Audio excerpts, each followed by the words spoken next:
We are learning new details about an apparent incident at Arlington National Cemetery earlier this week involving members of the Trump campaign and a cemetery official. Former President Trump was at that cemetery on Monday to mark the 3rd anniversary of the attack outside the Kabul airport in Afghanistan. That attack killed 13 U.S. service members and more than 150 Afghans. NBC News correspondent Garrett Haake is following the Trump campaign. He joins us now from Washington. So, Garrett, what more can you tell us about this incident, and what are both sides saying?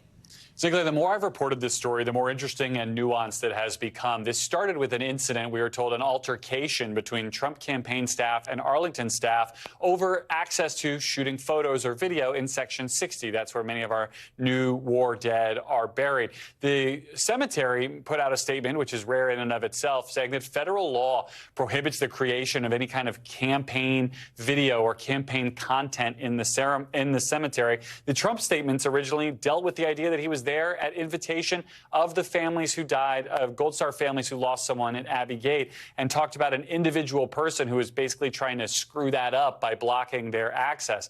What we have seen since is that the Trump campaign and their allies did, in fact, create campaign content out of this visit. They created a TikTok video set to music showing the former president laying a wreath. You see him there smiling in another photo at a gravesite in Section 60. Now, he was invited to that gravesite by the mother of that Marine who died at Abbey Gate.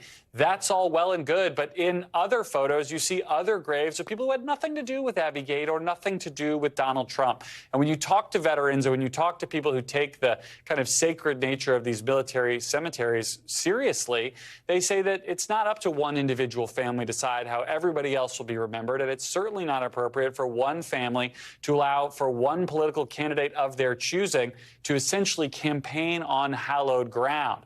This is not the last we've heard about this story. We're continuing to talk to the Trump campaign, and we'll see what more reaction we get from military families about this as the day goes on. Sinclair? We know you'll stay on it. Garrett Haake, appreciate it. Thanks so much. Thanks for watching. Stay updated about breaking news and top stories on the NBC News app or follow us on social media.